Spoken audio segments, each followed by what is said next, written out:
Buenas noches, mi nombre es Eiris Bonilla, soy de Panamá, de las provincias centrales.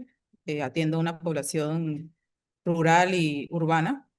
Eh, es un placer compartir con ustedes este cartel científico desde una percepción sensorial hasta la cuantificación y modelación molecular de las soluciones de ácido-base, utilizando, en este caso, las soluciones utilizando las simulaciones de PEP en la educación secundaria.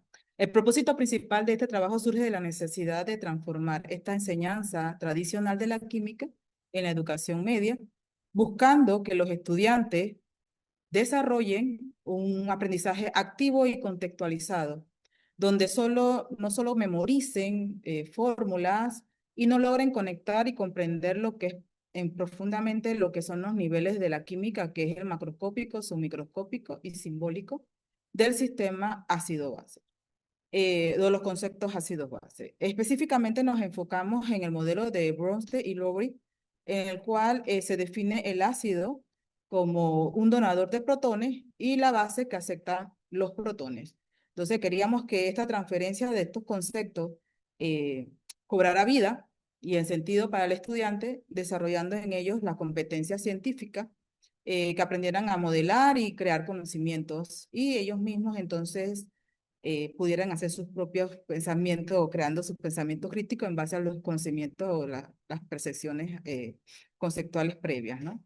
La actividad se basa en tres fases. La primera fase es la parte del estímulo sensorial.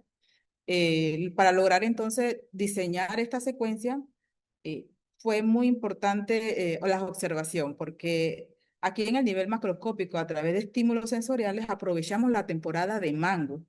Entonces, como es la temporada de mango, ellos llevan a veces sus limones y preparan ensalada de mango en la hora de receso, por lo cual entonces se me ocurrió como conocimientos previos abordar este es un puente cognitivo para ellos, que ellos experimentan con estos sabores ácidos.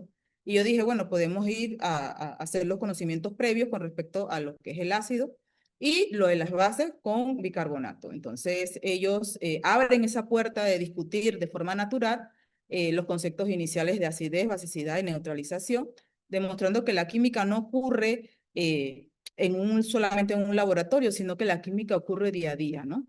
La siguiente fase es que los pongo entonces a la parte de la exploración, que ahí donde entra la herramienta de los simuladores de PEP, donde la herramienta de escala pH, aquí entramos en la parte de las dimensiones submicroscópicas. En esta primera instancia, los estudiantes van a hacer una exploración midiendo el pH de distintos tipos de sustancias, como la leche, el jabón, el agua, y posteriormente entonces pasarán a la parte analítica, donde ya entonces van a ver lo que es un ácido débil y un ácido fuerte, mediante las modelaciones que se presentan. Gracias a esa visualización de esas partículas del simulador, los estudiantes pudieron comprender esa solución concentrada de ácido fuerte y existe esa densidad de que por qué los iones hidróneos en este caso, son los que están dentro de un ácido fuerte y porque no hay tantos entonces en un ácido diluido, pues. Basándonos en esas observaciones, el estudiante se le solicita en la parte de entonces de cálculos, ¿okay? Esta tercera, como quien dice, hacemos una fase de transición simbólica, donde la modelación traduce ese lenguaje matemático utilizando los datos de las recolecciones específicamente aplicada con la ecuación del logaritmo, donde es pH igual menos logaritmo hidróneo, y la relación autoionización, que es pH o más pOH, que es igual a 14.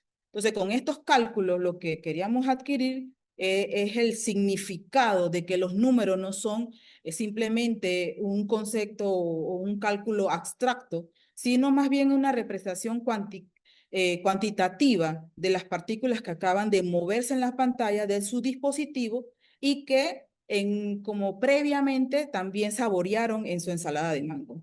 Finalmente, entonces, contextualizamos con problemas gástricos donde el estudiante se le presentan esa acidez que a veces, en este caso, ellos pueden presentar y cómo neutralizan. Entonces llevamos a que ellos reflexionen con un problema del diario vivir, que fue en esta parte de aquí. Luego, por supuesto, si puedo llegar aquí, el estudio que se realizó con estos estudiantes fue un test porque la mayoría vienen de pandemia que tienen esta parte del aprendizaje visual y lo que queríamos en ellos era desarrollar esta parte auditiva y kinética.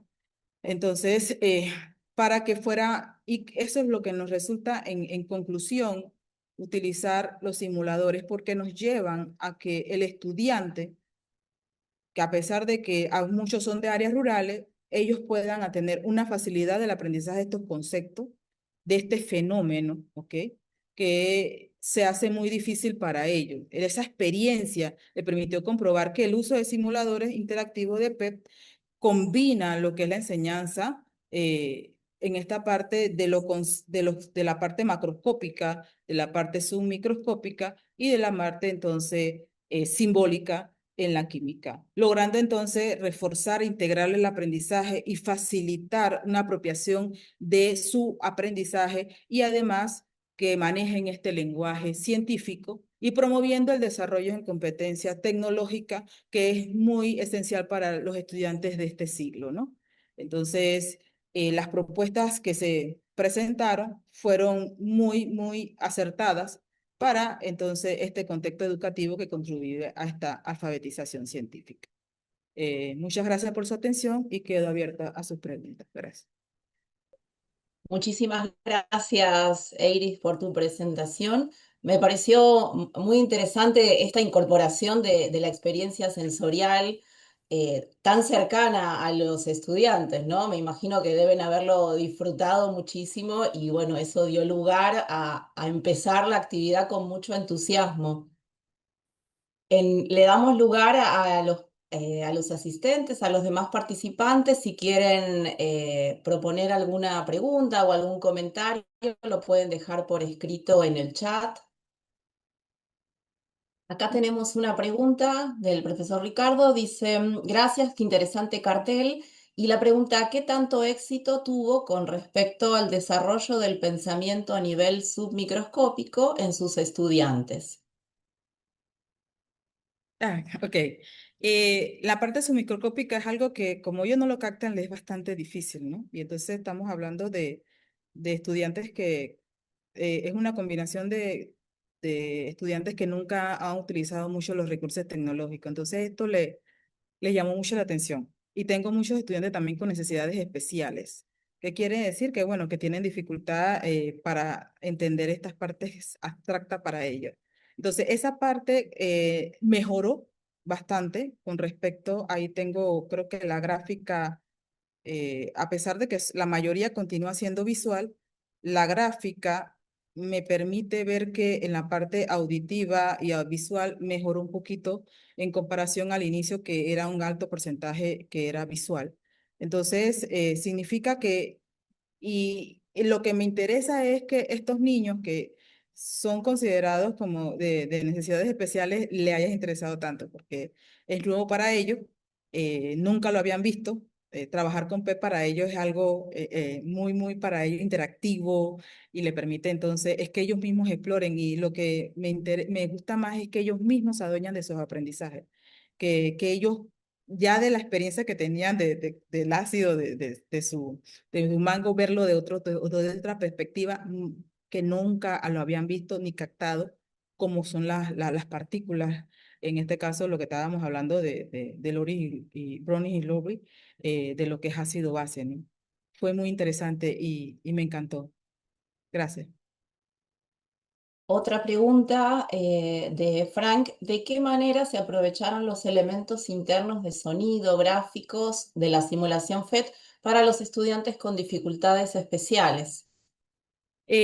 Aquí la ayuda de la implementación con la calculadora, ¿no? Porque como llevábamos la parte de los cálculos matemáticos, esa interpretación de cuando es un ácido débil y un ácido fuerte, ellos modelaron.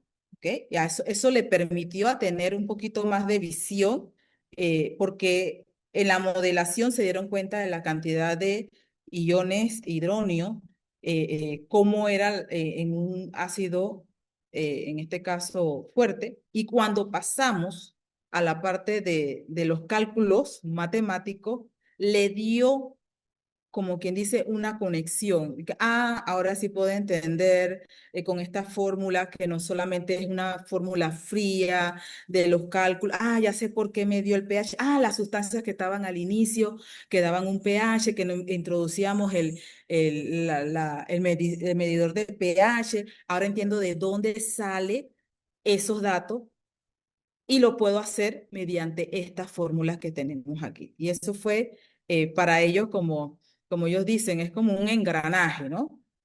Vi visión del engranaje de lo que hace la química dentro de algo tan que no vemos, pero que sí sentimos, que es el ácido de estos alimentos, que a veces implementamos mucho lo que es el limón para muchas cosas en nuestras casas. Y eso fue lo que ellos fueron los que me llevaron a presentar este cartel porque sentí que sí, sí hubo el impacto. Gracias. Muchas gracias, Eiris. Yo tenía una pregunta también que quería hacerte, pensando en una implementación a futuro, una repetición, ¿hay alguna modificación que se les ocurre hacer en las consignas o en cómo usar la simulación para mejorarla? Por supuesto, siempre todo está en constante mejora, ¿no? Uno va aprendiendo y va adaptándose dependiendo del estudiante que te llegue, porque tienes de todo, heterogéneos y tienes de todo, porque es una escuela bastante, que acepta bastante estos estudiantes. Entonces, por supuesto, puede hacer una mejora con respecto a profundizar un poquito. En la parte de que ellos también puedan hacer cálculos matemáticos para que se vea, ¿no? Por ejemplo, cuando hay simulaciones en la parte de un problema gástrico, ¿no? De cuando se neutraliza y también interactuar con otro tipo de PET adicional al que estábamos utilizando, que es la escala de pH. Entonces, tendríamos que hacer una como un saltito ahí con otro PET que nos ayudara a ampliar esa parte de allí de soluciones ya como amortiguadores, creo que podíamos también adicionar, ¿no? Y eso es súper importante porque usted sabe que existen amortiguadores en la sangre y qué mejor llevar eso para que ellos comprendan que no solamente se queda allí en una solución, sino que también nuestra sangre pueden haber amortiguadores y entonces ese del ácido se da como un previo para entonces hacer el engranaje con los amortiguadores, ¿no? Y entonces, ¿por qué la sangre de nosotros es importante que tengan esa parte de amortiguadores dentro para que hagan ese proceso, ¿no? Entonces, eso es lo que más o menos sí pueden haber mejoras.